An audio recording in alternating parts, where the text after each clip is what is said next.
This here is AMD's new God tier gaming laptop. It's running their new 6850M XT, which is their new top of the line GPU, and it's paired with their 6900HX, which was their top of the line CPU. And it's the AMD Advantage, right? All AMD package. And this thing is crazy. So they announced this in January. I was looking forward to it. Comes in, I'm like, okay, gotta test it out. This thing performs significantly better than I thought it would. So this is on par with a 3080 Ti, but it comes in at like $500 to $600 cheaper. I don't know the exact pricing on this yet, but all the information that I've gathered so far, in general, devices with this chip, that 6850M XT, will run $400 to $600 cheaper than competing 3080 Ti products, and it delivers fantastic performance. The M17 R5 has the highest 3D Mark Firestrike score of any laptop I've ever had in the studio. Now in games, it also crushes. Some titles will still favor NVIDIA's hardware, and some titles also favor the higher clock speed of Intel CPUs, and also resolution played a role in performance. But in general, for around $500 less, this is a true competitor to what NVIDIA's offering right now. It does fall behind in terms of ray traced graphics. NVIDIA still has the lead in that in terms of performance and image quality, and also when it comes to content creation. I was finding that in Adobe Premiere, renders were slower on this machine compared to an Intel/NVIDIA system. And I think it really just boils down to those Intel chips having many more cores. Also, energy consumption of this new GPU is on par with the 3080 Ti, so it'll hit 175 watts on the top end, at least on this system. But the thermal load of this whole product is a lot lighter than an Intel-equipped system. Like Intel chips run a lot more wattage, produce more heat, AMD a lot less, and because of that, there's way less thermal stress on this system. Internally, the M17 R5 has been improved over the R4 in terms of its ability to remove heat. It's got a significantly bigger vapor chamber. I think this is like 3.5 times larger than the one on the R4. It's got bigger fans and better airflow compared to the previous version. See, the thing is, every time I've ever reviewed an M series product from Alienware, it's always been like powerful components, good performance, but it's hot. It's just always been a thing with Alienware products that ran Intel chips. This time around, even with a 175 watt GPU, the temperature and fan noise is very acceptable. It's just the energy efficiency of AMD chips.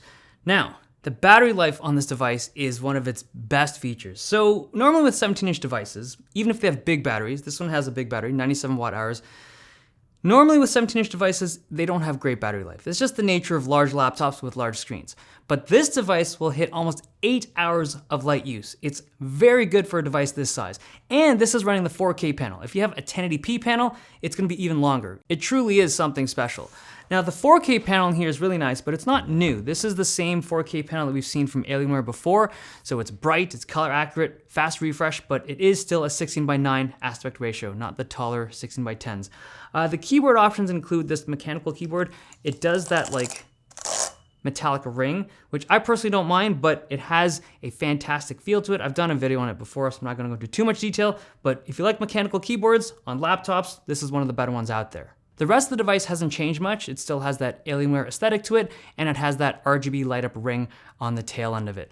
Now, there is one thing I noticed that I wasn't sure if I was gonna mention this in the video, but I feel like the responsible thing is that I should. So in all of the gaming that I tested, I didn't notice any stutters because this is relatively early on in the launch of it. I was cautiously looking for it, but there was one game that did, and it's Overwatch. For whatever reason, it didn't matter what resolution I was playing in, I was seeing a good amount of stutter in most of my gameplay. Now, I imagine it's driver related, so I'd expect it to be fixed over time. It's just that it is something I noticed in my testing. But my overall thoughts on this product, the 6850M XT is an excellent performer. It's just way better than I thought it would be. And it's not just the fact that it's a powerful GPU, it's the CPU. Like the AMD Advantage thing going on is very real here, right? You can have access to smart access memory, you have smart shift going on. And because the AMD CPU is lower wattage, it allows that system to just crank the GPU use and just maintain good thermals.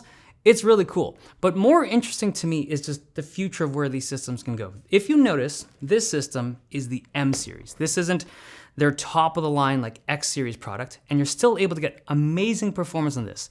Good cooling, but not Alienware's best cooling, right? Can you imagine this hardware stuck in the X chassis? Like, I don't know if Alienware's ever gonna do it. Maybe Intel's got too much of a hold on them. But if you could put this hardware and put it into really well-cooled systems, this would be amazing, like truly amazing. But you can already see what it's doing in a good chassis like this. Okay, there you have it. AMD Advantage M17 R5.